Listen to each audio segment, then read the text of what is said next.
Ja, ja. Niet alleen maar best wel. En lekker eten. Ja.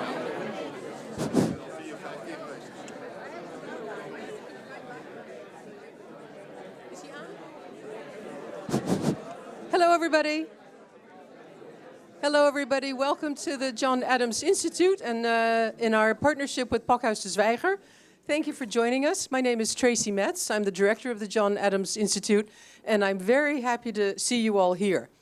You are very lucky people for two reasons. The first reason is, and you can imagine what nightmares this gave us, Amy Webb was able to escape the snowstorm. We had sleepless nights worrying that we would have a lot of people in the room, but no speaker. So thank heaven she's here. Amy, thank God. And you're also very lucky for another reason. We could have sold this hall out 3 times over. So you are the lucky people who bought tickets in time and who are actually here. So good for you, yay! And the John Adams is very lucky too. We're lucky to have Amy Webb with us, who is the founder and director of the Future Today Institute. She actually has a background in economics and game theory and political science. She was a journalist for many years, a foreign correspondent in Japan and I believe also China, Amy, fluent in Japanese. This is truly a woman of many talents. She is now a futurist. It's a new profession for me. Amy is a futurist.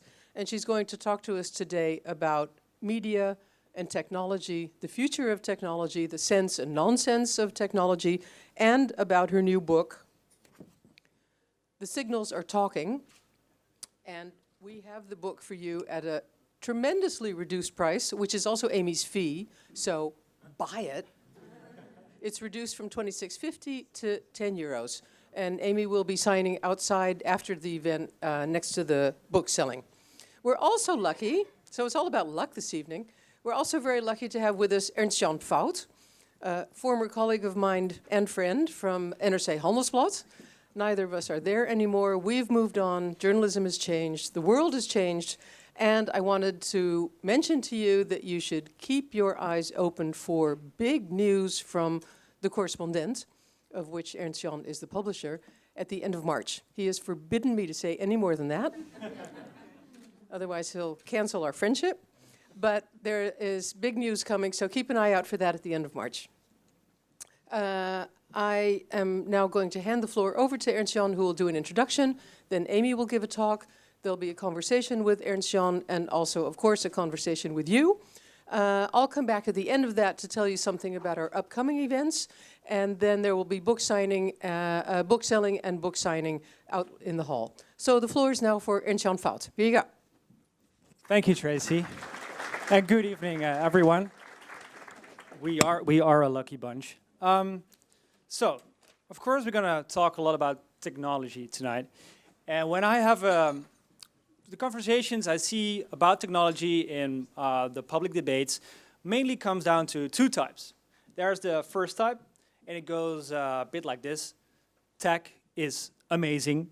It's going to fix everything. I have a drone in my house who waters my plants in the living room. I love everything about tech because it's, well, tech. That's the first type of conversation you keep hearing. Then there's the second type of conversation, and that basically comes down to tech is going to ruin us. I mean, my neighbor has a drone flying in his house, and at some point this drone and other robots are going to take over his whole household, hell, maybe the whole world. We're all doomed because of technology. Those are the 2 conversations I see in mainstream media. So you have the gadget freaks and you have like the modern Luddites. And when I think about the first group, I think about a science fiction writer called Cory Doctorow. Maybe you're familiar with his work. And he, at some point, said that we have to think about technology as a chef thinks about food. A chef doesn't like all the food that is out there. He or she probably hates like fast food or food that's not healthy. And that's the same way we should approach technology. We can't love technology, all of technology, simply because of the fact that it is technology. We have to have a critical attitude towards tech.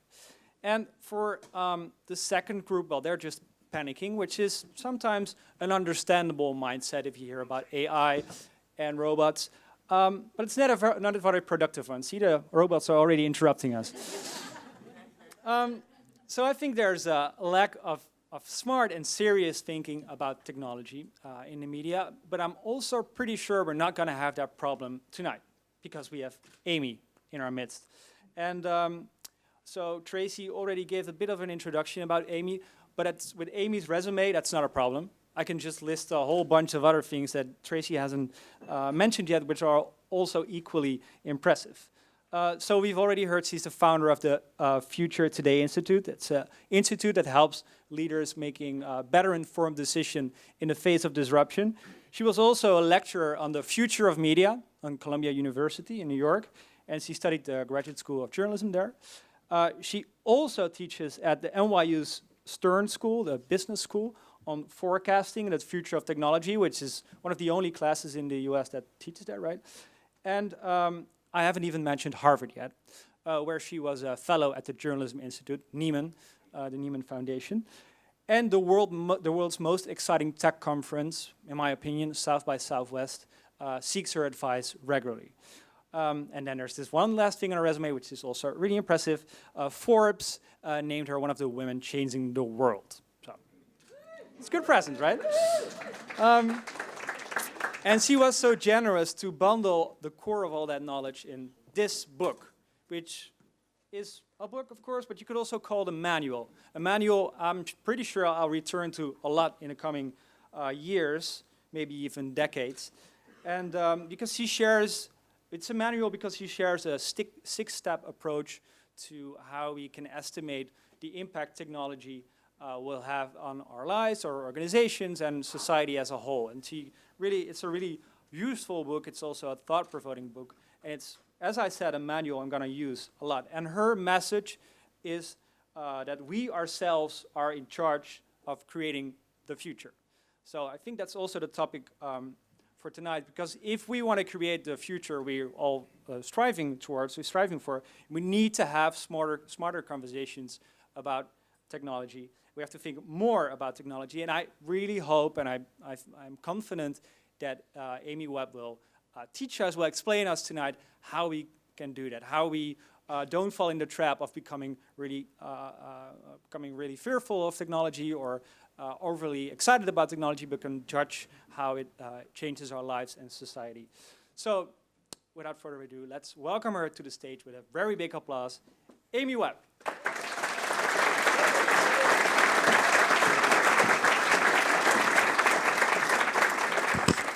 Wow, I bet you're expecting to be really interesting tonight after those introductions. I will do my best. I don't think I need to introduce myself any more than has already been introduced. Our institute's been around for 11 years, and we work with Fortune 500 companies, and we advised not this government in the United States. I'm not responsible for that.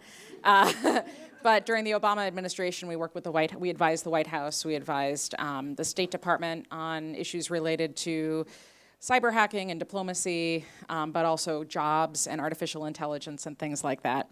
And just one other quick note, because I have a strange sounding job, futurist. This is an academic profession and a profession itself that goes back over a century. And I can have a separate conversation with you about how we seem to have more futurists right around the time that we have transformative technologies.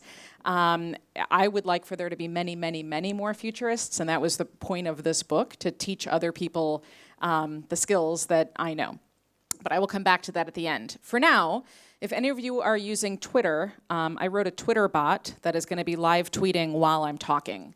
So the hashtag for that is #JohnAdams, and I am Amy Webb on Twitter. And if you want to interact with the Twitter bot, things will get a little weird, but you can have a back channel conversation while I'm talking to you. Okay, so I want to talk about monsters. I like horror movies. Does anybody else like to watch horror movies? Okay, or like haunted houses? Because there's a lot of monsters out there, not just in the Netherlands,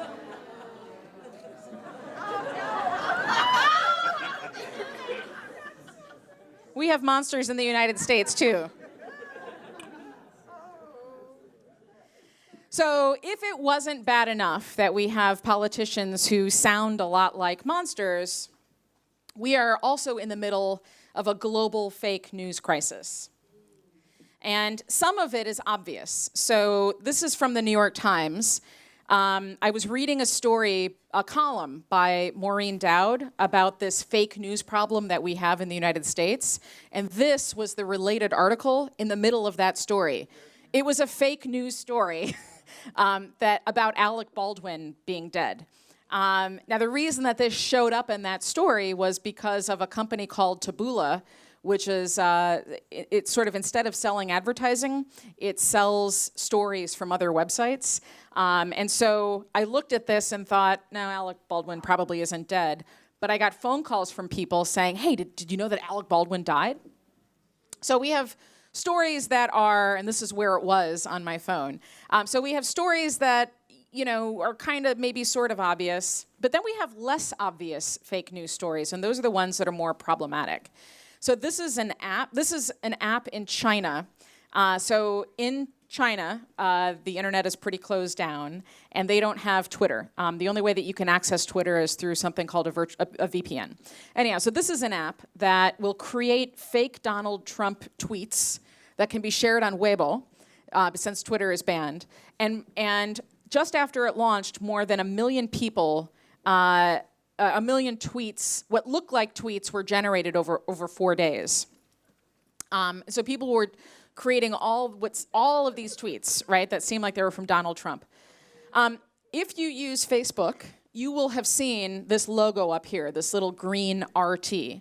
And a lot of people, including my own family members, and my own family members are pretty smart, who think that stands for retweet, right? Because the news is highly social. This is a really hilarious story about cat Vikings, about how a long time ago when the Vikings were sailing on their ships, cats were the strongest animals. And so this new DNA study has revealed that cats were the strong animals. So this story went viral. It was all over the place. And the people who were sharing it assumed that it came from this crazy BuzzFeed-style publication called Retweet.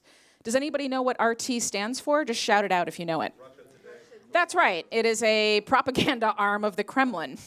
And my sister actually is the one who sent me this story and said, this is because she's a cat person.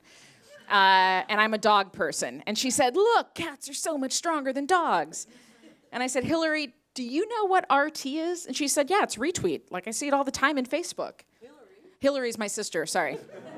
Not related to Hillary Clinton. That would have been really funny. That would have been a whole other conversation. But the point is, she didn't stop to think, wait a minute, why would a publication called Retweet be inside of Facebook? Which doesn't make sense. And then, once I told her that she was helping to spread Russian propaganda, she said, okay, but this was still a really good story, and it doesn't say anything about, Putin. The problem is that we share news in a rapid pace on social media, and we are starting to lack critical thinking skills and good judgment. So I was in Copenhagen lecturing a couple of weeks ago, and right after I was done, I checked Facebook, and these are 3 posts that showed up these are screenshots from my phone. 3 posts that showed up on my Facebook feed. They are all the exact same thing. One was from, and I'm gonna not tell you the names of these people, but one of them was a famous journalist. One was a very, very highly regarded journalism professor that you know. And the other one was a very, very don't tell him I said that. And another one was a very well-known news producer. So all 3 people shared this same post, and they made it sound as though, because it says, they just saw this from a former EPA staffer. And then it goes on and on and on to talk about how funding may or may not be cut. Things are really bleak. And listening to the way that they copied and pasted, right, what they put at the top, made it sound as though they were part of this amazing story, when in fact it was spam that they passed along without, and all 3 of these things showed up on my feed, one after the other. And so we now have journalists who are sort of caught up in all of this, people who should know better. On top of that, we have botnets who are lying to humans. So botnets are, a lot of them coming out of Russia. These are algorithms, little programs that will take information, cobble it together, and then start tweeting it out. And for a lot of the times, these botnets on Twitter or on social media are pretty obvious, but sometimes they're not, and it can become confusing to figure out if it's a human or if it's an algorithm. But that's okay, because we have real humans lying to other humans. Did this alternative facts thing, ridiculousness, make it over here to the Netherlands? Yeah, this was like I died inside when I watched this thing live when Kellyanne Conway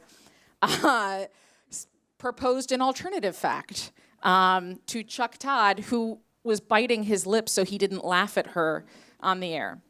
So we may look at the monsters, right, which come in different forms, and feel this sense of doom. I certainly feel a sense of doom all the time. I wake up and I sense doom every day.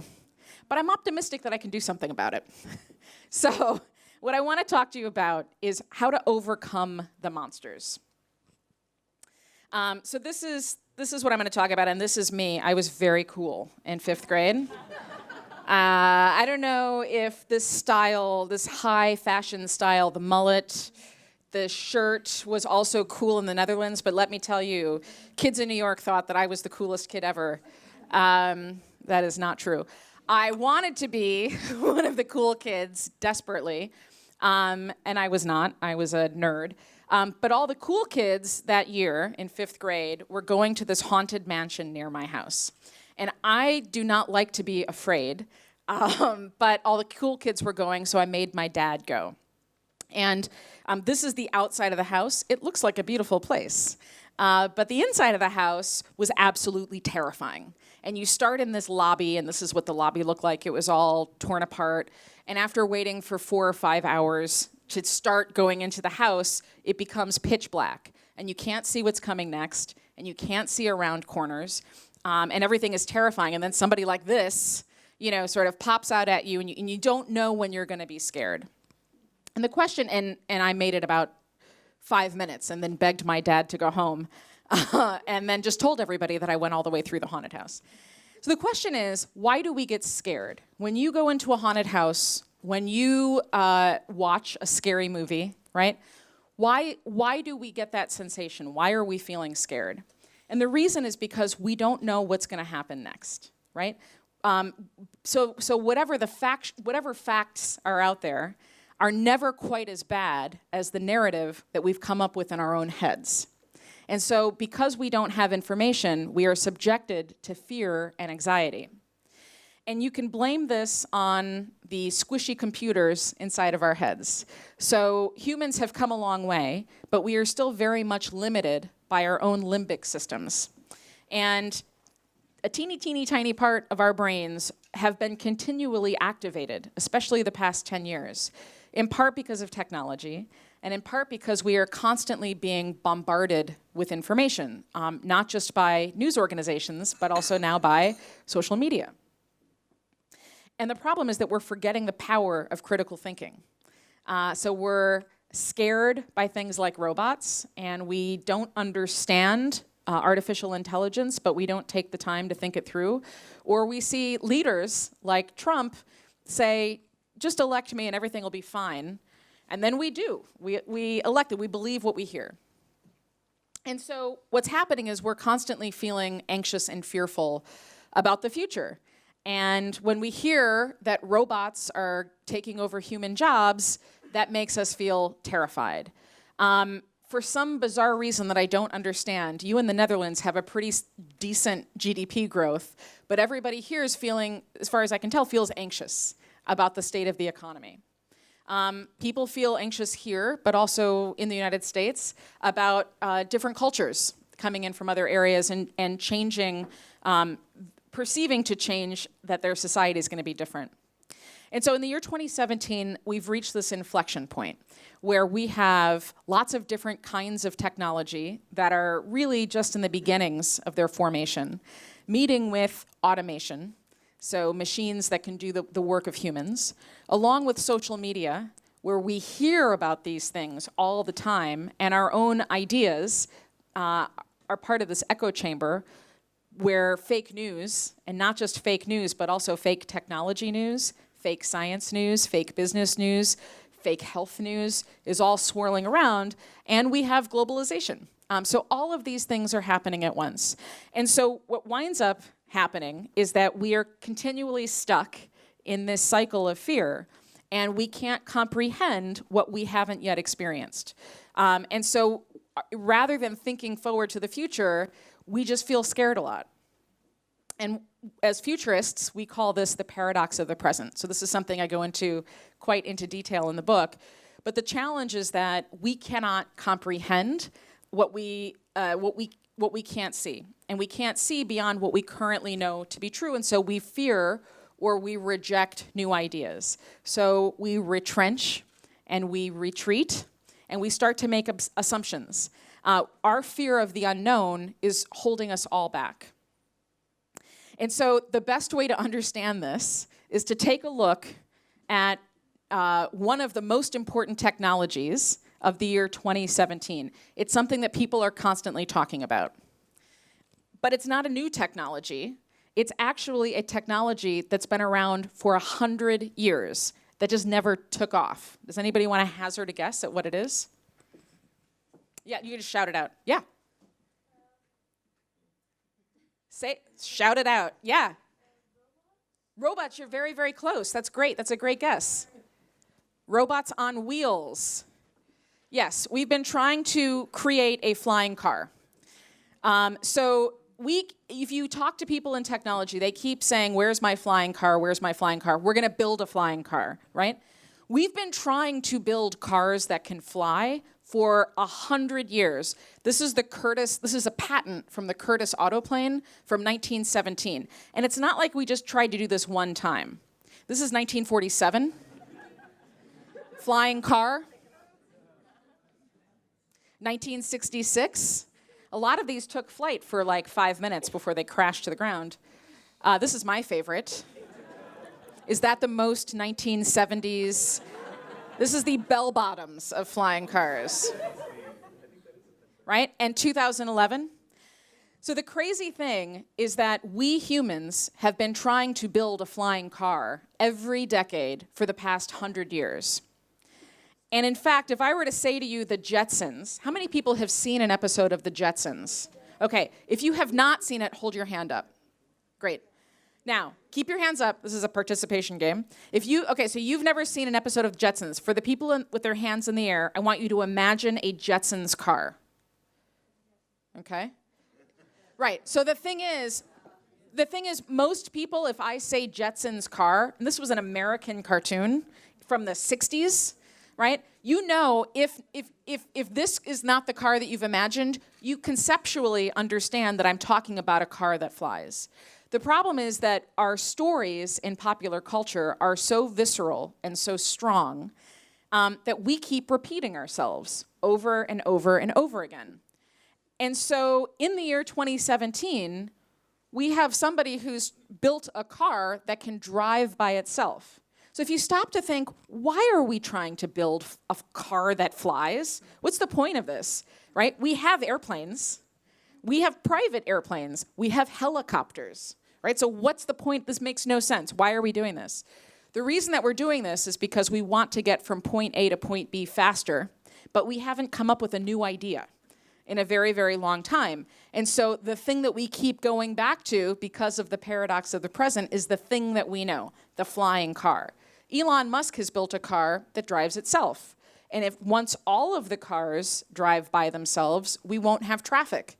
And we'll be able to do other things while we're in the cars. And my point is, if all we're trying to do is to get from point A to point B faster, and we want technology to do that for us, why don't we envision this as the future?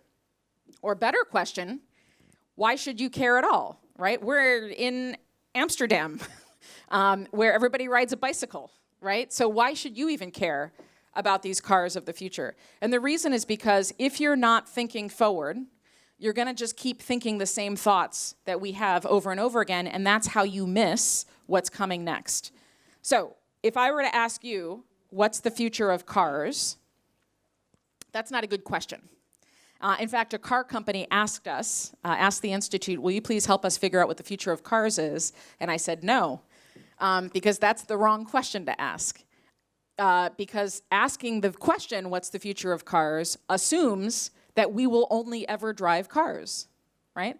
The better question maybe is, well, what's the future of driving? But then that assumes that a human will always be in the car doing the driving. And our research shows that that's probably not true. So instead, the best question for the car company to ask is, what's the future of getting from point A to point B? And once you start thinking about that question, that has a lot to do with the Netherlands, right? Because we're now talking, you have to get from point A to point B too, even if you're not in a car that can drive itself around these tiny little streets. This is not a flying car. This is a drone that probably could water plants, but it's currently carrying a person, right? So this is, and this is not a flying car because this is not something that you can also drive. So this is a prototype that just has been tested in Dubai, and it just carries one very brave person. I would never get into this thing. And it takes, it lifts the person up in the desert and takes them somewhere else and sort of delivers them like they're an Amazon pizza, like a little delivery, right? So if you're thinking about the future of getting from point A to point B, my point is you can't just think about cars because that restricts your thinking. And in the United States, where we will probably see self-driving cars faster than you can, even if people don't themselves have a Tesla, they have to think about the impact that a self-driving car will have on the local economy. So let me show you how I would connect the dots and think through this. Right now in the US, we have highway patrol, which are police officers that only work on the highway system. And for the most part, they're just checking to make sure people don't speed. And if you drive too fast, they pull you over, they give you a ticket. Well, if cars drive themselves, those cars aren't going to speed, right? And if cars are no longer speeding, we don't need the highway patrol. And if we don't need the highway patrol, that's a whole bunch of jobs that go away. But, so what about the equipment makers? All of their jobs go away. And the radar guns and the sensors that they use. We have this thing called traffic court in the United States where if you get a ticket, you can go and argue about it. So those don't need to exist. The lawyers that you have to hire to fight your expensive ticket, they don't need to exist, right? The judges don't need to exist. And this impacts city budgets because city budgets in a lot of places need that money that's generated from the ticket. So Elon Musk, and his crazy auto-driving, self-driving cars could wind up destroying, for example, things like parks or things like South by Southwest, which is this big, conference that relies on some of that money. My point is you have to be thinking in this way. And to just think about the future of a technology on its own is to ignore the way that that technology intersects with all of the other facets of our life. So you have to forecast future scenarios in advance, and you can't waste your time trying to rebuild the past. So the thing to keep in mind is that we all know monsters aren't real, right? They only seem real because we don't understand what's coming next, because we can't see it. Now, what if I flipped on the switch? We're all in this haunted house. It's scary. It's dark. If I turned the light switch on and all of a sudden we were sitting in a bright room, then it's just a bunch of weirdos who like to dress up on the weekends, right?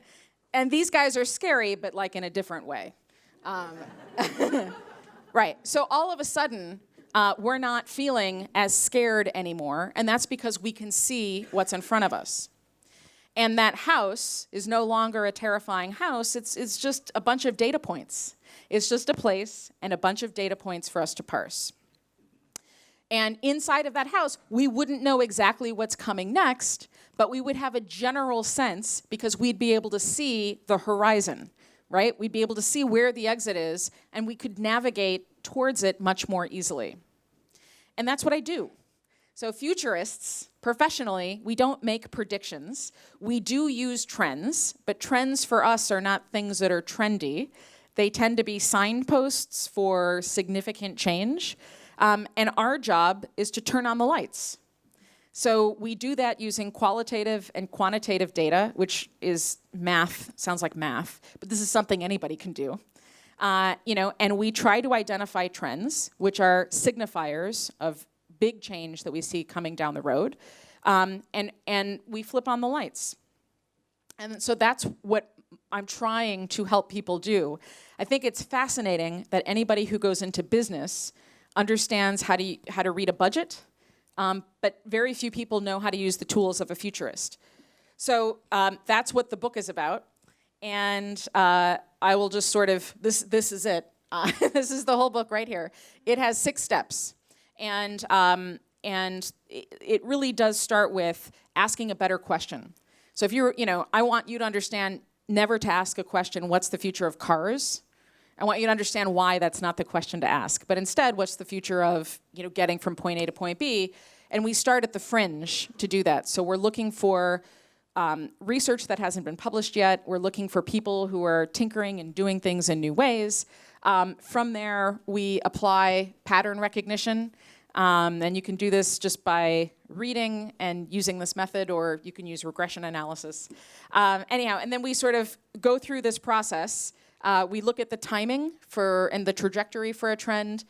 We then write scenarios, which are little stories that help us understand where we think that trend is going. And then we come up with a pressure test to make sure that we're in the right space. So what I'd like to do is close very briefly. I could spend 3 days talking to you about the trends and the scenarios that we're mapping. I'm going to do one. What I'm going to do is tell you how we see it in the year 2017, and then based on what we know to be true, how we're modeling that scenario out 10 years to the year 2027. And that is conversational computing. Okay, so basically, you can be expected to talk to machines for the rest of your life. If you have a little child at home, they're going to spend more time talking to machines than they are typing into computers. And the next big technology is your voice. So that's the killer technology, certainly for this year and in years forward. And at the moment, English is the primary language that drives a lot of these different systems. And that's partially because of Alexa. So does anybody, do you have Alexa here? So this is Amazon's device that you can talk to. So what's happening is Amazon is building the next layer of the internet. There are other players, there's Google, there's Apple, but they're building the biggest piece of the infrastructure, and all of the other technology companies have started to plug in to Amazon Alexa. So here's what happens. There's a lot of text here, but in the next year to 2 years, you'll start to see more integrations coming. You'll start to have opportunities beyond just Siri and Google to talk to use your voice. A couple of years after that, you'll start to notice voice interfaces in places like schools, at ATM machines, in banks. And then after that, probably more than 5 years from now, you're going to have some kind of operating system for your everyday life. So you'll have a computer that you can talk. Did anybody see the movie Her? Yeah. So that's a science fiction version of this, but that's certainly where we're headed. The ability for you to have an assistant that you can talk to all the time. That's going to be a little bit further out. Here's what's happening this year. And bots, chatbots. So I've built several chatbots. For those of you using Twitter, you're talking to one of them right now. I also built an artificially intelligent chatbot to talk to people about trends if they want to. And here's where a chatbot can be very useful. So we have a lot of what are called explainer stories, listicles. This is a really famous story called 9 Questions About Syria You Were Too Embarrassed to Ask.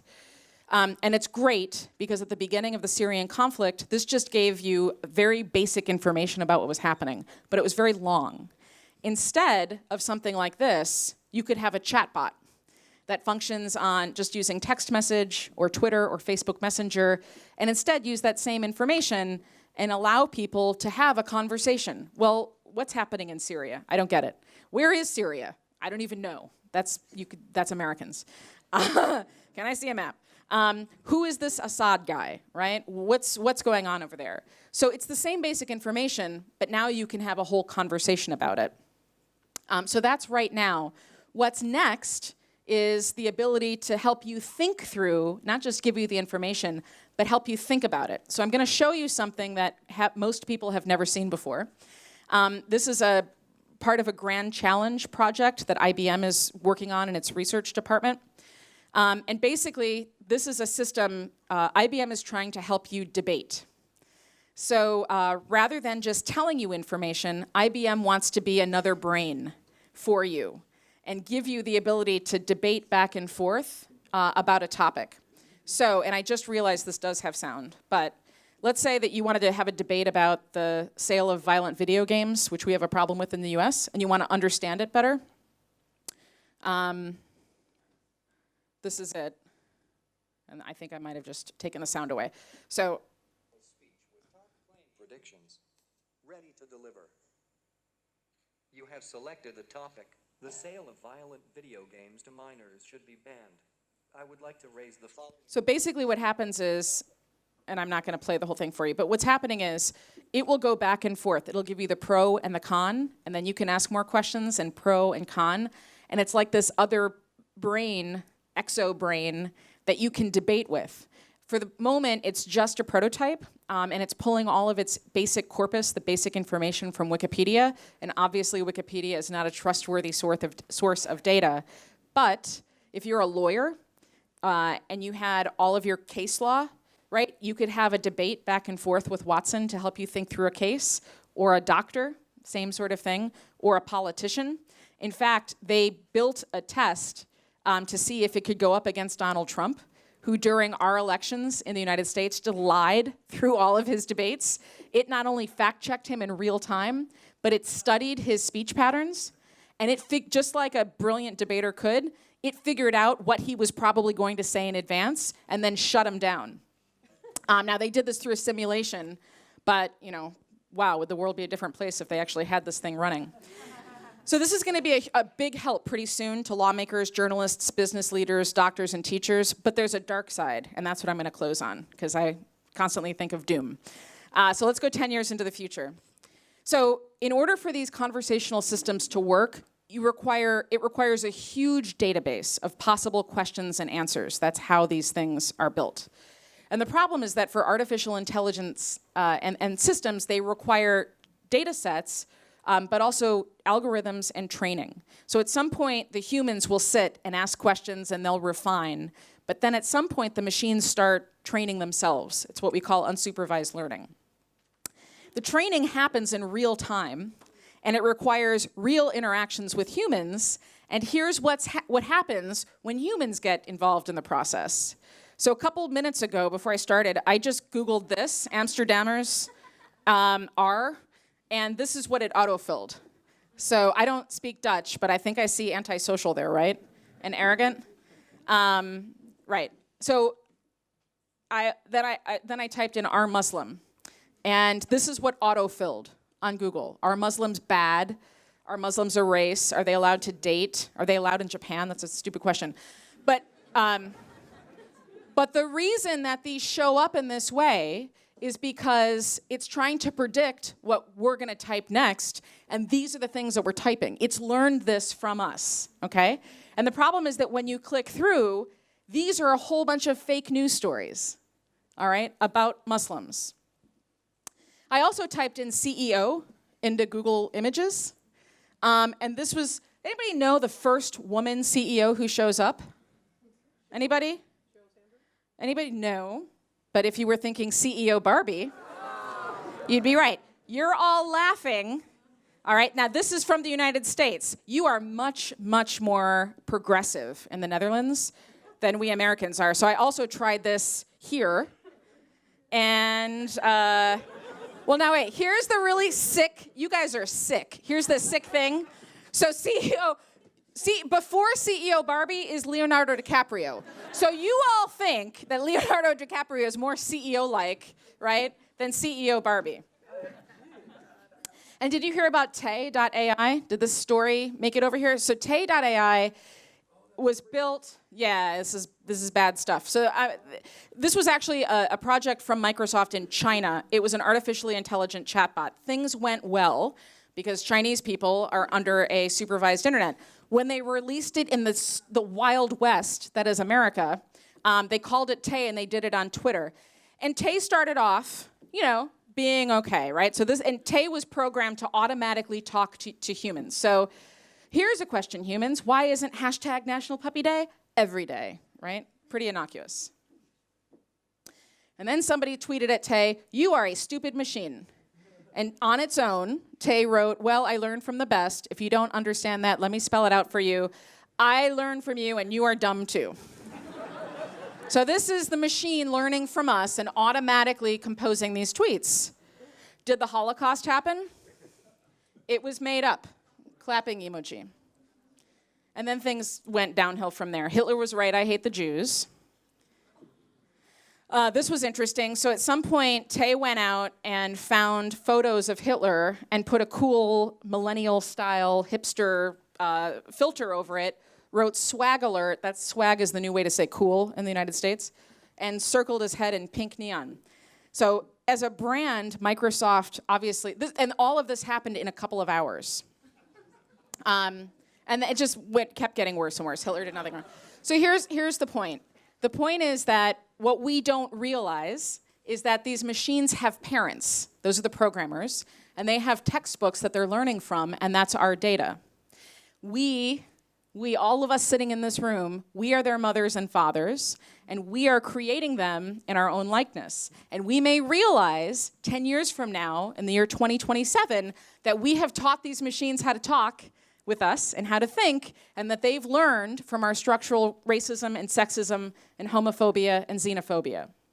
Which means that if you feel like you're in a polarized situation right now in the Netherlands, you could wind up in a much, much worse place 10 years from now. But, as I mentioned earlier, I feel optimistic that I can do something about it, and I feel optimistic that you can do something about this too. So, here's what I'd like to leave you on. You are not a robot carrying out somebody else's source code. I believe that humans have the ability to create their own preferred futures, and you need to remember that although we're surrounded by all of these monsters, the future doesn't just show up fully formed. If you know how to observe it, then you can plug yourself in and do something about it in the present. So the lesson from the monsters and the lesson from the book is that monsters prey on our fears, and the future can seem scary, but the real future doesn't have to be a haunted house. So we should all turn on the lights together. So here's what you do. 2 things. One, you can this is free. This is our free annual report. It's all of the tech trends that we're paying attention to. If you just go to SlideShare and go to SlideShare and look up my company name, it's there. There are 159 trends. And again, these are not things that are trendy sounding. A lot of the trends have very long, complicated sentence-long names. But this is the stuff you should be paying attention to over the next year. And there's a screenshot of a few of that's just right there. That's what you need to know. And the second thing is, I want you to include futures forecasting as part of your work. And I would love it to come back here next year and to hear you say that you're a futurist too. From my point of view, we can't have too many futurists. So that's what the book is about. It's all about the crazy technology that's coming over the horizon, but more importantly, it's how you can do something about it today in the present. So I can answer any email. You can email me. I'll leave this up for a couple of minutes. I'm pretty active, and this is my actual email address. If you want to hit me up with questions later on, and then we should have our chat.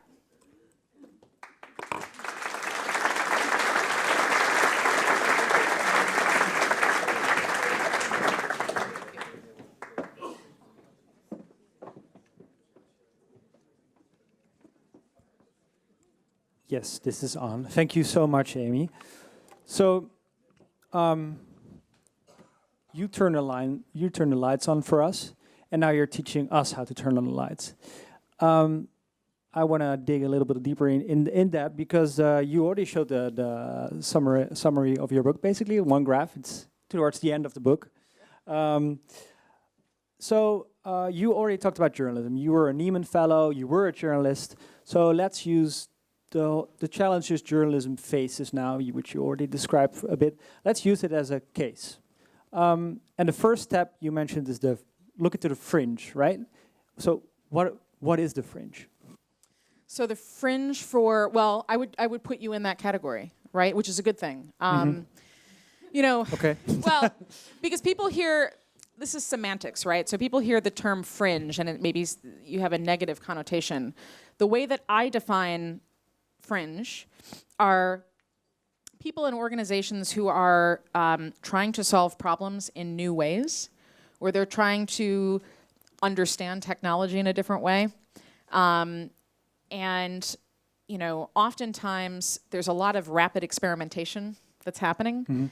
And so that's a good place to pay attention to. But if you want to understand the future of journalism, you have to look outside of journalism.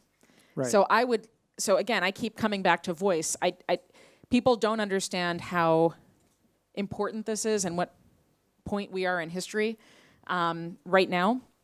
But everybody who's building that infrastructure, none of whom are journalists, by the way. Once again, just like when the internet got created, journalists weren't a part of that. No, they were just focusing on print. Right, and you and I both know that is why news organizations have such problems today. Well, here we are again, and the platform of the future is voice. And no news organizations, again, are a part of that process, which is a devastating mistake, right? But so I would be paying attention to voice. I would be paying attention to the people who make screens, right? So in order to understand the future of something, you have to look at the future of many somethings. Right, and in the case of journalism, that's the future of how we are going to consume information, basically, right? If I summarize that correctly. That's right, consume information, but let's also remember that we also all create information all the time. Does anybody in this room not have a smartphone? We'll make fun of you if you raise your hand, so. There you go. Oh, we will not make fun of you. You should not have a smartphone. Good for your mother. Because I know a lot of American kids who do have a smartphone who are your age, which is ridiculous. So all of us are creating information all the time, right? We are constantly creating data. So speaking of data, I don't know, I haven't tried this here, but if you want to really freak yourselves out, you can go to what's called Google Location Timeline. So you Google that, and you will, and I don't know what the data laws here are, but I have a feeling if you haven't explicitly turned it off, you will see a map of every single place that you've been. You do? Yeah. So this is, when people don't realize this is happening and then they look, they're just like mortified. So go home and scare yourself. Yeah, you can see a whole map of where you've been. You'll see photos. Anyhow, and this is data that Google then takes and uses, right? So we're all creating information. So news organizations have to not just think about the content, but you know, who does what with all of this information? Right. So that's actually the first step, is determining what the overarching problem is, and then looking at the fringes. So I'd look at voice. I'd look at that we are all pushing out information ourselves as citizens. When I'm doing that, how do I separate like the good fringe thinkers from the bad? So that's hard, right? So Copernicus was a fringe thinker, right? So he's somebody I'd pay attention to. But then you have a bunch of crazy people who are in Silicon Valley who are who are doing weird stuff to their bodies. I don't necessarily pay attention to each one of them, but if I see 100 people all trying to do the same thing somewhat independently, then I pay attention to the theme, right? The thing that they're doing versus the person themselves. So you don't look at isolated individuals, you look at people who are working in a certain field. And that's right. Okay. Yeah. And then there's a next step, but at some point you come at the point that you have to determine the trend. And you mentioned two types of trends, a real trend and a trend for the moment. Yeah. Can you explain that difference? Yeah, absolutely. So, and we got into this last night. We got into a little debate at John Adams' dinner last night. So somebody asked me a question about Snapchat and said, do you all know what Snapchat is? I know it's not super popular. Who is on Snapchat? Yeah, who's actually snapping? Okay, I am. Right. 10 people. So a lot of people sort of don't get it and just see this as a flash in the pan. And my point would be that Snapchat itself may not be around a really long time from now, but Snapchat will have changed basic human communication from text-based to image-based. And that may seem like a very minor, insignificant point, but that will then have reverberations in how content gets shared. There's another good example of this, and that was Foursquare. So Foursquare, some of you remember, Foursquare was so long ago. It was I still use it though. you do? Are you the mayor of your cafe, local cafe? Yeah, it's sad. That's why you're using it. Almost every cafe I visit now these days because no one else is using it anymore.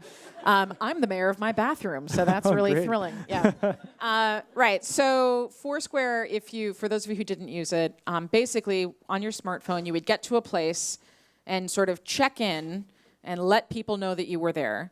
And then if you accomplished a certain number of tasks, you would get a sort of a cute virtual badge. It felt really good. Right. It felt really, really good. You felt very superior. It was social, so everybody else knew that you were not home and they could come and rob you because you were the mayor of your local cafe. So Foursquare came out the same time as Gowalla, which was very, very similar, nowhere near as successful because it was very complicated and confusing. And then there was Scavenger. Did you ever use that here? No, I didn't. Scavenger was the same. It was the same idea, except that rather than just checking in, you had to do something. So let's say that you got to Times Square, New York. You couldn't just check in. You had to be in Times Square and then pretend like you're a statue, right? That was their differentiator. And nobody was there to check to make sure that you were actually standing like a statue. So there are these. They all launched at the same time, and and everybody did the same thing, right? Oh, these are stupid. They're going to be gone. I don't get it. And then there were a whole bunch of other people. To your point, your excellent point at the beginning, right? That thought this was it, right? This is the most amazing technology. It will, And the reality is, the apps go away. But the underlying technology was pretty boring. It wasn't very trendy. So the trendy part goes away, which are the badges and the checking in. The trend was location-based services, which is very boring, right? But it has to do with how our phones interact with location and us and information. The people who were following that trend are doing very well now because they understood the mechanics. All of the media organizations who spent hundreds of thousands of dollars on campaign, all of the universities, oh my God, American universities blew their marketing budgets on this stuff. They were following the trendy thing. Right. And so that's the point of this. You've got to be able to distinguish between what's just trendy. Snapchat's trendy. Right. The trend is in short form, video-based communication, which again sounds very boring. So it's like Pokemon Go, for example, that took over the world 6 months ago. Right, already gone. Right. What's the bigger trend there? So in that case, I think that was a blip on the augmented reality radar. So that itself wasn't something we were paying attention to, but what we were paying attention to is, does this remind everybody that you can use augmented reality on your phones and that it's easy? And does that teach people new behaviors? And the answer to that is yes. So we're starting to see, I think you'll see over the next couple of years, lots of new augmented reality applications. And AR has been around forever, right? So this is why it's important to pay attention, Okay. Another question, and then I'm going to open it up to everyone because we all get to ask questions. I'll run up to you with the mic. But before we get to that, so a couple of months ago, I read a summary of a book called Rise and Fall of American Growth by Robert Gordon. And you mentioned the book as well, right, in your book.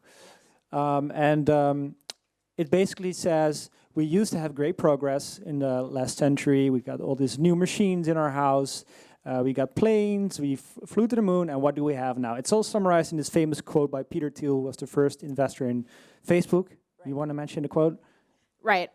We wanted flying cars, and instead we got 140 characters. Right. Right. That's a really popular idea now, that we're not making as much progress as our grandparents used to do.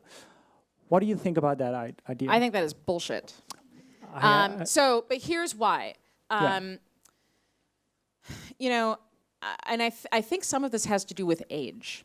So what happens is, as you hit middle age and then get older, you know, I think about death all the time, but I've done that since I was a kid. But I think, you know, as you start to age, you start thinking about mortality more. And I think what winds up happening is, where is all the big change that I was promised? How come my life is not like the Jetsons? Mm-hmm. And if you, but this is where it's helpful to pay attention. A futurist would say, you know, I mean, we are surrounded by magical technology, right? There is such a thing as gene drive, and gene drive is permanently changing the genome of a living being for good, but also possibly for bad. Mm-hmm. There's a researcher at Duke University who has literally created an internet of monkey brains. Right. So he's connected several primate brains together, given them a task, and sedated them so they're not moving around. But simply by thinking, I mean, this is like, it's so complicated that you can't even, it's hard to even think about this. But this collective group of monkeys, when given a problem to solve, just moving a ball from like one place to another on a screen, do better solving that problem when their brains are connected to each other and they're sending each other their thoughts, right, than they're able to do on their own. Like, how could Peter Thiel possibly complain about the lack of a stupid flying car, which none of us need, right, when we are living in an area of an internet of monkey brains, right? But he's not the only one. Why do we don't see that? Because in America, I mean, I'm going to talk smack about my own people, but sure. Because in America, if you don't hit somebody over the head with something obvious, right? We don't stop. We don't stop and think slowly about the subtleties of the change that's happening. Mm-hmm. You know, there's a whole group of people in the Valley. Everybody loves to complain about flying cars. That's the big part of the beginning of my book.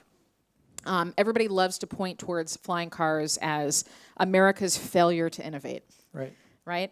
But if you stop to think about all that we've done with data, which is very complicated and is invisible, but has you know, IBM Watson literally saved somebody's life by being an extra brain for doctors to help them think through diagnoses.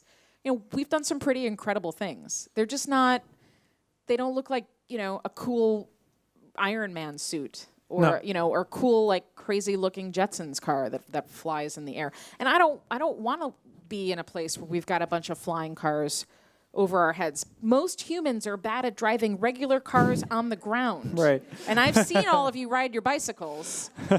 That's terrifying. The last thing I want is you to be doing that up in the air. Who has a question? This is going to be a good exercise for me. What's your name and what's your question? I'm Laura, and I have a question. How much of the technology behind everything do you need to understand to see the trends? That's a great question. So what I would say is that you don't have to know anything about the technology. So I take that back. That was a bad statement. You need to know something. But you don't need to be a technologist to be able to track trends. So one of the things that I didn't get into is, if you're trying to forecast the future of artificial intelligence, you have to look at that technology, but you also have to look at how that impacts things like demographics and education, because there's a relationship between technology and what I call the 10 sources of change. So the short answer is, you don't have to be a technological expert. You do have to read, you know, one of the best sources for information is right here in the Netherlands. It's Delft, right? University. Some of the best, you know, I spend 6 hours a day looking at research, and a chunk of it comes from there. And that's already in Dutch for you, so that makes it easier. So a lot of this is just being open and reading different sources of information, but you don't yourself have to be, a computer scientist to be able to do this. Just like you don't have to be a mathematician to manage your company's budget, right? Is there like a popular science or technology publication that meets your standards? I think MIT Tech Review is a pretty good source, and they're very good at writing for non-scientists. For me, the research that I do, by the time that it's published somewhere in a magazine, it's sort of too late by that point. So I'm usually looking at pre-publication academic research and academic papers and talking to people in their labs. But for all of you, you should do that also. But a couple of places to look. So the the United States Patent and Trademark Database, I know sounds very boring, but you can set up a search. So if you're interested, for example, in things having to do with, I don't know. Voice. I should voice look or into whatever. voice. Yeah. It will just give you an email every day of all the new patents that have been filed. And you don't have to be a patent lawyer to just look through the abstracts. So that's good. There's a free resource called ARXIV. So arxiv.org. And it's a resource for academic papers and journal entries that have to do just with technology and, for the most part, technology and physics. But anybody can access it. So yeah. Don't read Wired. I mean, Wired is fine, but it's for something like Wired is fine to sort of get a broader view, Right. but not for doing real research. Okay. Yeah. Thanks for sharing your sources. Here's another question. What's your name and what's your question? Hi, my name's Derek. So in reference to the racist chatbot, I was actually talking to my wife just the other night about how tough it is to to deal with cognitive biases in the human brain. Do you think it'll even be possible to teach AIs to recognize their own cognitive biases? I already have. Yeah. So, but it starts with humans. So yes, thank you for that. So I created a botanist scale for everybody who is now building bots, and it asks you a bunch of questions. One of the reasons that bots have gone in this weird direction is that the people who are creating them haven't thought through future scenarios, right? So it never occurred to them that somebody might try to sexually harass a bot, right? Now, if you try to sexually harass my bot will help you learn how to be a better human. So my bot will not, my bots will, what most of them now do is they sort of ignore, like, I can't respond to that. Ask me something different, right? That's right. So my bot will do things like, what you're doing right now is setting the foundation for everything to come, and here's a paper that you should read that helps you understand that.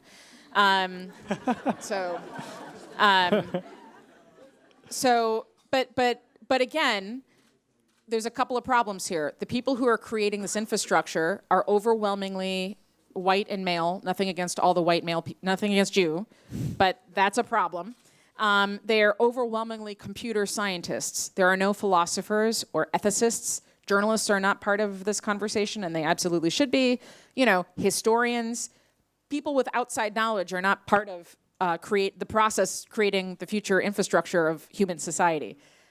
So anyhow, but again, we can all decide that we want something different for the future and then do something about it. Do you see signs that people are moving towards that, other than your book, that we are deciding that we should not just involve computer scientists, but also philosophers? Yeah, so I have this conversation a lot, and what I'm told in America, what I'm told over and over again, especially with universities, is they don't have time in the curriculum to include an extra course on, to require liberal arts courses because they're already too busy. So instead they have a diversity course. That's the worst thing, right? To have one course on diversity. Wow. What does that even mean, right? So what would be better would be to have throughout all the courses, not like have people of color teaching, have women teaching, like that's diversity, that's helpful. But also to incorporate a lot of this into the other conversations. But journalists have the same problem. So, at all the journalism conferences, this is getting a little bit better, but there's like a panel on women, Right. right? Where oftentimes Jeff Jarvis, whom I'm friends with, but like, why are you talking about women? Because you aren't one. But more to the point, why do we have to have a conference that's just for women, or just a panel for women, right? So this is pervasive throughout every field, and at some point, this is again where like people lose sight of things. This is not just about women's liberation. This is about the fact that we are currently teaching machines how to think, and if you go far enough into the future, machines are going to start teaching themselves, and then at some point, machines have their own language that we don't even understand. And the thing that none of you see coming is that at some point, machines are going to be your bosses. Right? It's very possible that a computer someday will be your boss, not some other person. If you're an Uber driver, you already are working for an algorithm, right? Sure. Many of us are going to be working for algorithms in the future, and we are currently training them. They are our replacements. So if I were you, I'd be really, really concerned about what we're training these systems to do, because they're going to be in charge of us soon. You know, if you try to get a home loan in the United States, they're in charge of you now. They're in charge of your fate right now. So there comes one CEO to mind who is thinking about this problem that only computer scientists are working on algorithms. And so that's Mark Zuckerberg from Facebook, because he recently published a manifesto, right? Was that eye roll visible to everybody? I don't know. Quite visible. I'll do it again. So in that manifesto, he always said, we're not a media company. We don't take That's any responsibility. Bullshit also. Just technology. But then now he published his manifesto and he said, okay, we have a responsibility and we should take some steps. So what do you think about the manifesto? Here's what I think. I think that for business reasons, it is a terrible idea for Facebook to become a to admit that it's a news organization, to change what it's doing. If you think about how these systems work, the less control there is, the more we are going to behave badly. And the more that we behave badly, the more we're going to use the systems to watch each other behaving badly, which is what you see on Twitter and what you see on Facebook. The simple answer is Facebook could clean up the fake news problem, and so could Google, by changing by changing the algorithms and weighting the content. Is that an editorial decision? Yes, at that point. But I don't have a problem. Like, I'm totally fine with Breitbart. So there's this very conservative news site in the United States. I should note that I am not a Democrat or a Republican. I am independent, and I don't have a political allegiance. I don't like Trump because I don't think he's very smart, so I'm anti-dumb people, I guess. But I'm not one way or the other. So Breitbart News publishes plenty of stories that are factually correct, but happen to have a political bent that you may not agree with, but they're correct. So the problem is, if Facebook tries to ban fake news content, what do you do in a situation with like Breitbart, where the algorithm, you can't just block the domain, right? Because some of the news stories are correct, right. Some of them are not. So either you have to force the organization to only produce totally factually correct news stories, which is not how that news organization was built, or you have to have a very sophisticated algorithm, or you have to have people, right? But something could be done. They're just, and I don't care what the manifesto says. But I brought him up because he admitted, as a CEO of one of the most important tech companies, that algorithms aren't neutral, right? That they are. Algorithms are nonpartisan in their function, but in the absence of making a decision, aren't they partisan, right? And I would say, now we haven't heard anything from Twitter's founders, but it's the same thing. They could shut off Twitter trolls like that. It wouldn't be difficult. Actually, in the Nieman reports, I suggested that the future of news, that news organizations could form an international consortium and buy Twitter. Twitter's share price is tanked. And Twitter, and never use it as a sort of news wire for the 21st century and not make any money, but use it as a distribution channel. So there are lots of things that could be done, but those solutions and that manifesto runs counter to the business interests of the platforms. So we're in a situation. So it's just words by Zuckerberg. Well, I don't know. I don't know him personally, but if he was intent on cleaning up the problem, there is a way to clean up the problem. Okay. Right? Who has another question? You have a question. The one person without a smartphone. What's your name and what's the question? I'm Theodore, and also about those flying cars. It's like you're saying, like this is what I think. Like you're saying that it's not the best idea, but it could save many lives. If you look at it, let's say a flood happens, people are going to rush to the airport. It would take a really long time to wait, probably flood the whole place after that. But then if you can just go up in a flying car, there you go. Right, So- Amy.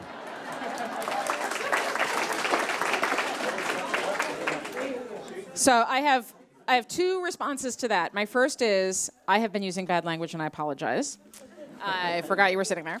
The second thing is I disagree with you, but I like how you're thinking.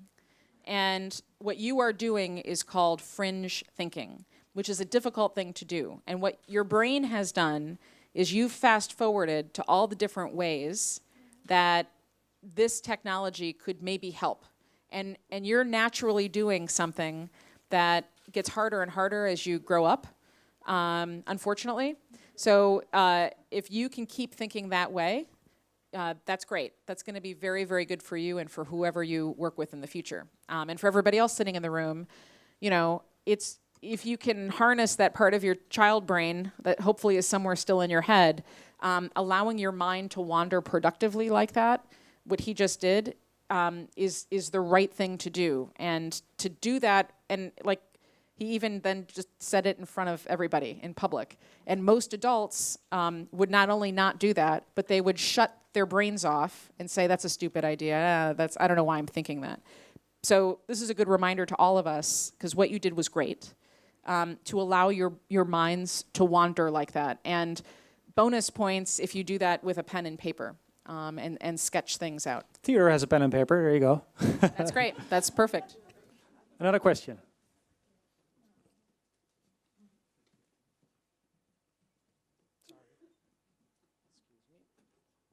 Hi, what's your name and what's the question? I'm Tim. Thanks so much for your presentation. I was wondering about the beginning. There was a biases and there's certain interest of the RT to spread news and to spread information. How as a person and how as a researcher do you try and be unbiased and independent in things you produce and send out in this world where there's a lot of interest? That's a really good question. So the question had to do with bias. So one of the problems that we all suffer from is that we all have biases that are just part of our worldviews, which means that we can never be objective. So the first thing is to acknowledge that no matter what I do, anytime I read something or hear somebody give a presentation, I am never going to hear what's actually there. So the solution to that is that futures forecasting should never be done on your own. The best thing to do, and so this is I'm going to spoil the book, but the last chapter of the book explains, there's a very deliberate way of thinking that requires you to use your left brain and your right brain, creative thinking and logical thinking. It also requires you to be in a group of people that you would normally never connect with. And what that helps you do is to remove to acknowledge that you have these biases, but when you do it in a group of other people, you're sort of forced to think a little bit bigger. The biggest mistake that all of the companies that we work with make is that they usually have an R&D department or a strategy department or an innovations department that is totally separate. They tend to be the really creative people. They're millennials, right? And you know they tend to be very tech savvy, and that's not a good group to do this work in. What will wind up happening is that group magnifies the biases, which is actually worse, right? Better to have people from different age groups and different, depending on what your project is, different expertise areas. So when we do this work with a client, I work on every project, and there's usually two of my colleagues, and we know what the tools are, but then we bring in lots of outside people who are different genders, different ages. We're very, very deliberate in how we curate the group, and then we do the work. So, because there's no way to get rid of your own belief biases. There's no way to do it, no matter how open-minded or well-read you are. Yeah. So if you're reading your book or your manual and you're trying it at home, ask not just friends, but also, I mean, your neighbor who's way older or... That's right. So, so I sit on the board of directors for the Baltimore Symphony Orchestra, and I was in... Is this being recorded? Yes. Okay. Well, I'll say it anyways. You have our attention now. Well, I've been sitting through these board meetings where it's a very... I think the people who sit on boards of these organizations tend to be sort of a similar type of person. And we were thinking about the future of the symphony, and I really thought that the future of the symphony is not the people sitting in this room, right? It's all the other people, so why don't we ask them? Mm-hmm. So I invited a bunch of people over to my house. We had pizza and beer, and I worked I worked through some of this with them. And so here's where we're forecasting not the future of technology, but applying the model to something social, you know, or cultural. And it worked out really, really well. And it was some friends, and it was just, you know, people from around the city. But the research you can do on your own, but to do this work well, you've got to do it with other people. Okay. Yeah. And you can, you can be an introvert, mm-hmm. and you don't have to be an extrovert to do it. So. Hi.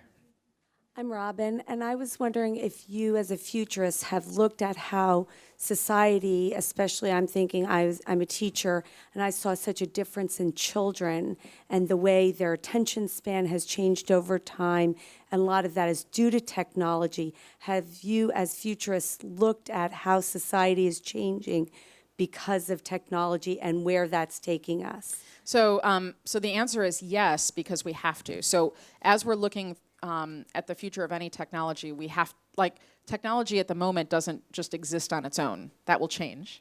But at the moment, it's a intermix between, you know, technology, tools, and people. But you raised an excellent point, which is, you know, technology is accelerating at a very fast pace, but so are humans. Our behavior is changing, right? Our expectations are changing. The way that we communicate is changing. And what's always interesting to me is that the people who manage these big social systems, to your point about bias, the people who are working on America's education system went through America's education system a generation ago, you know, when maybe they had a computer, maybe, but there was no internet, right? And so they're trying to impose their ideas from their experience on my 6-year-old who's going through school. And they think that the future, because kids like technology, are computerized textbooks, right? So having books that are screens. That's a terrible idea, I think, for many, many reasons that I can go into later on. So one of the challenges is that, again, like this is an easily solved problem, right?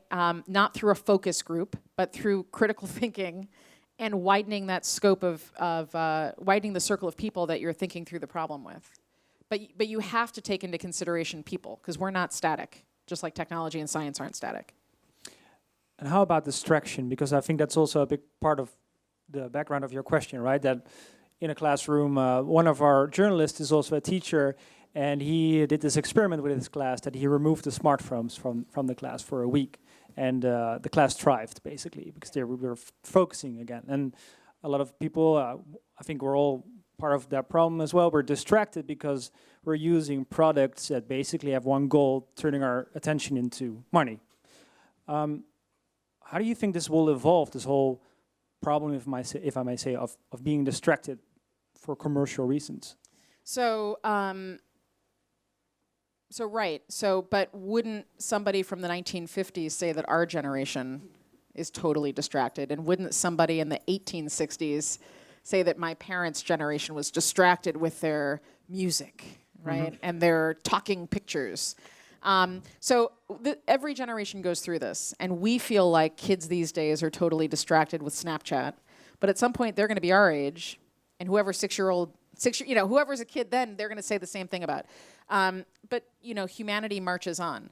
The thing that concerns me is at some point we will reach this. We will reach this point when machines can start to think on their own, and what will be happening while we haven't paid attention. Do you know what I mean? So I'm not as concerned about our shortening attention spans. I agree that's a problem, but honestly, it's always been a problem. There are bigger problems to worry about. I think that there are bigger problems to worry about. But that being said, it's important to acknowledge. So when I teach, and I have this may sound strange, I have a no technology policy in my class, no computers at all. So, and I have a waiting list for my class. So yeah, they can bring in pencils and pens and paper, but no phones and no computers. And I give them the notes afterwards. So I don't want them wired into their devices. I want them wired into me. And that works out fine. But you have to make a conscious choice to do that. And then you've got to be a really good teacher. Otherwise, people will get very upset, right? So maybe that's like, because I also read about this school in Silicon Valley with all the people who are working at Facebook sending their kids to a school where they're just textbooks, no distraction. This is all pendulum. So, but again, like, who remembers bootcut jeans? A few of you, right?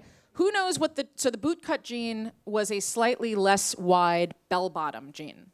We went from bell-bottom jeans, wearing bell-bottom jeans, to jeans that were straight and then you sort of pinched and rolled up.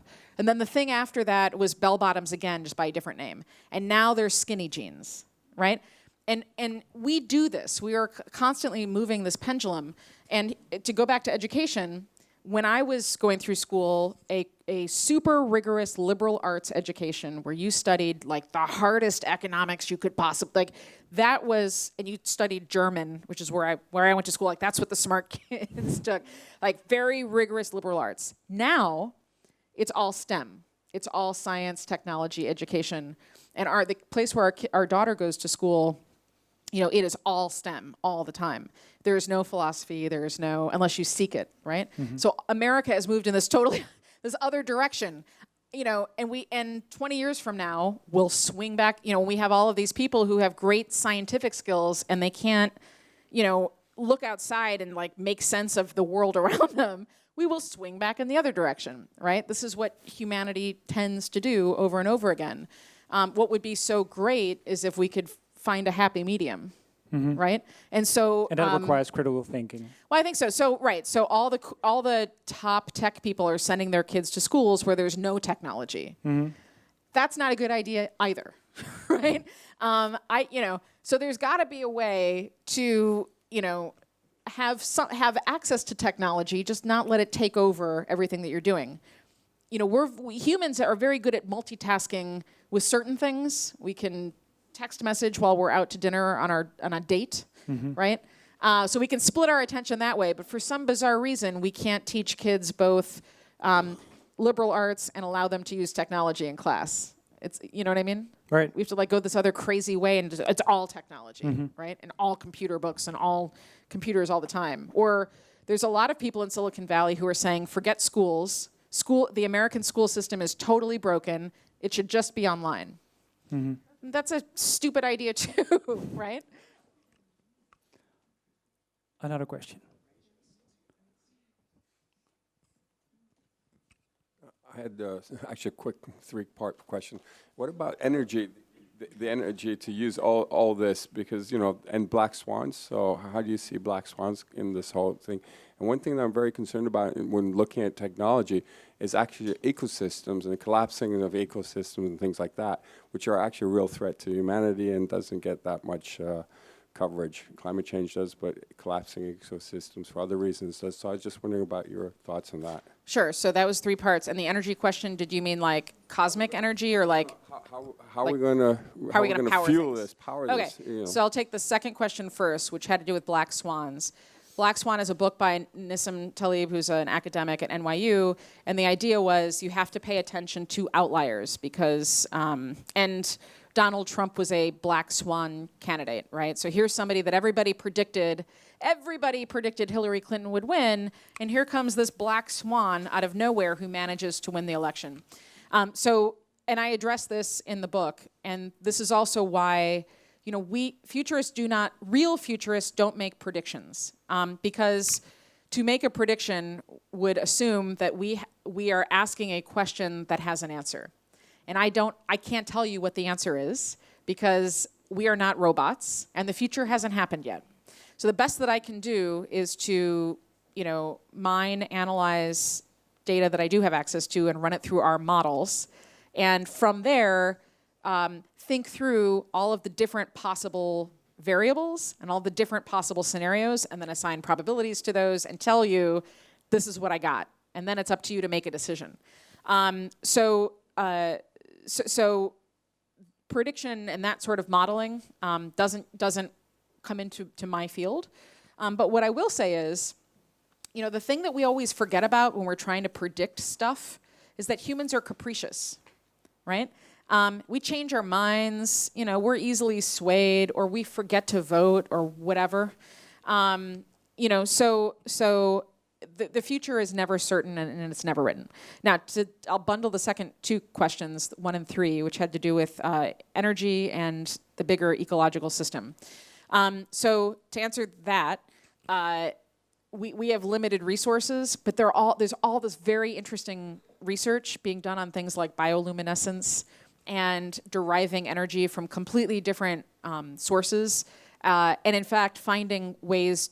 So at the end of the 1800s, we had the light bulb. The light bulb changed everything, right? I think in the next 20 years, we will have bioluminescence, which is a way of lighting up the outside using plants that don't require energy either, right? And just lighting buildings takes up a huge amount of energy. So there's an energy source that's like a black swan energy source, right? Yeah. So anyhow, and to your question about the ecology, the longer that we all spend denying that there's climate change, right? The longer that we prolong, the more that we put off coming up with solutions. The solution cannot be to clean the earth and make it a lovely place again. We're past that point.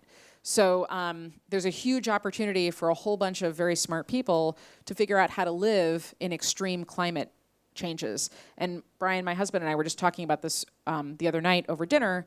In the Midwest, right, we're totally nerds, and that's what we talk about. It's super fun to be out on a date with us, let me tell you. In the Midwest, we have had many, many more tornadoes than we would normally have.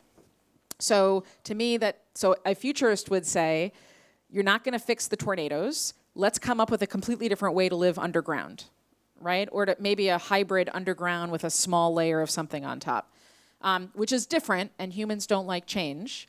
But better to do that than to die, in the next tornado that comes down the road. So,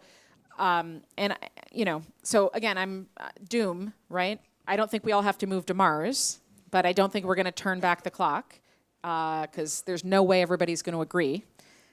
So let's just figure out a way to live. My husband says, humans can destroy the planet all we want. The planet's still going to be here, right? And the planet will just, it may not be what we like, but Earth isn't going anywhere, and maybe the weather's going to get, like the Gulf Stream will go away and things will get really, really bad. And so our choices are to, freak out about it and wish that things would go back to the way they were, or to be the heroes and come up with a way to live in the new, in this new reality. We live below sea level, so I guess we have to build towers then. You got to, soon, Okay. Do it. Last question. That was you, right? Thanks. So I guess many people come to you to ask the question that they want to know, their crystal ball question that they were trying to predict. What would the answer be? And they come to people like you.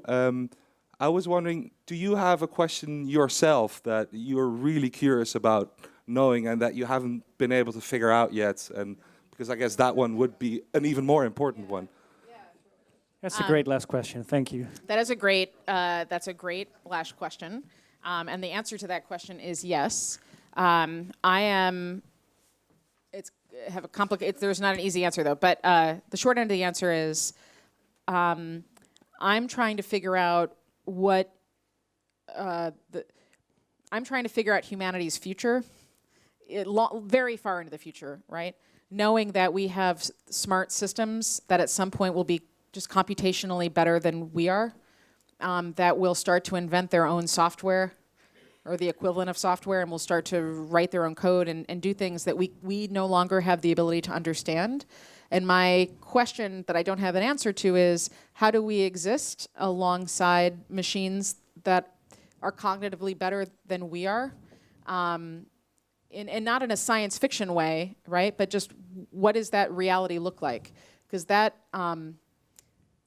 would be really the first time that we've had a massive shift in our evolution, since the shift from Neanderthals, right? And I probably won't be around for that, but I think about it all the time. Yeah. Thank you. Would you please sign my book? Yeah, of course. Thanks. Amy Webb.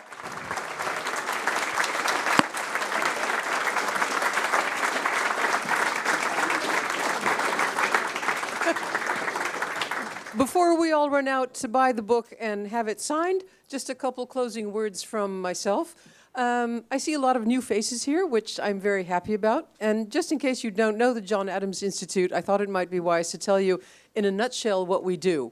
We bring the best and the brightest of American thinking to the Netherlands. And I think this evening was an absolutely fabulous example. Amy, thank you.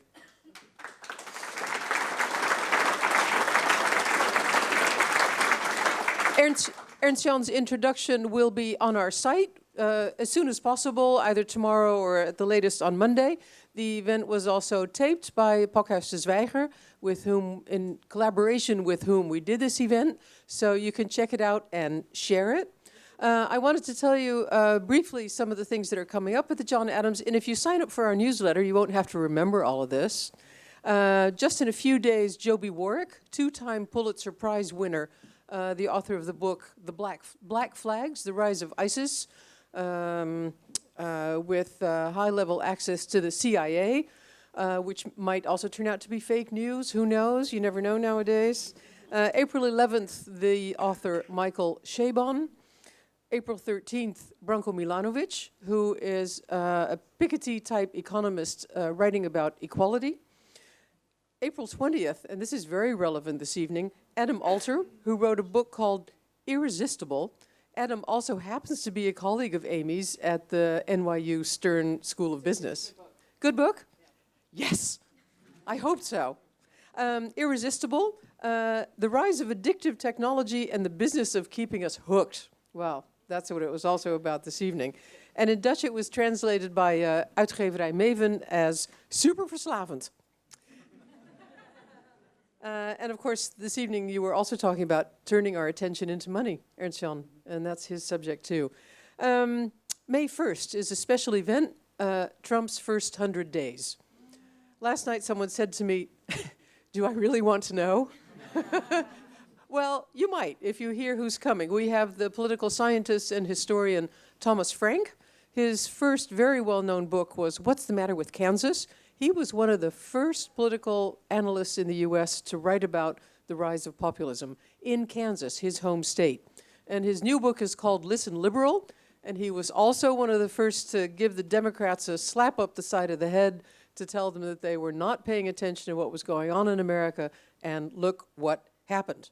He will be joined by historian and journalist Will Englund, who for years was the head of the Moscow bureau of the Washington Post, and wrote a book about the Russian Revolution, which is now 100 years ago, and he sees striking parallels with what's going on today in Russia, and of course with the news of the Russian interventions in American elections, which may also be fake news after all. It's not fake news. Recent addition to the program, we're very happy with that, is Greg Shapiro, probably known to all of you as the voice of Trump in the wonderful Arjen Lubach video, Grab Him by the Pony. Just two more to go, 18th of May. It was very quiet at the John Adams at the beginning of the year, but now we're really on a roll.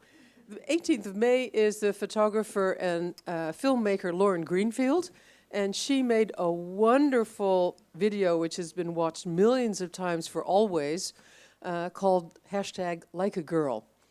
And she asked girls, but also boys, what does it mean to run like a girl, to throw like a girl?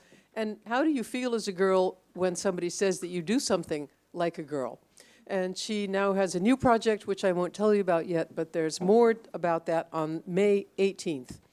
And finally, on June 5th, if everything goes according to plan, we don't have it all down pat yet, but that's the day that we will be commemorating the launch 70 years ago to the day of the Marshall Plan. It was launched in a talk given by George Marshall at Harvard on the 5th of June, 1947. The plan itself actually started in 1948.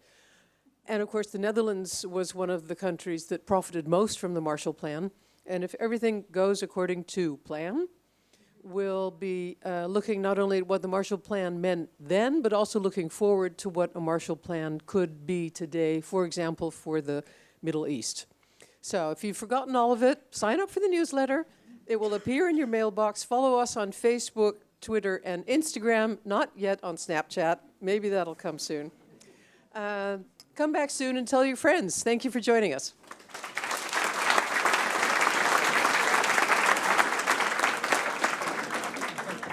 That was wonderful. Good.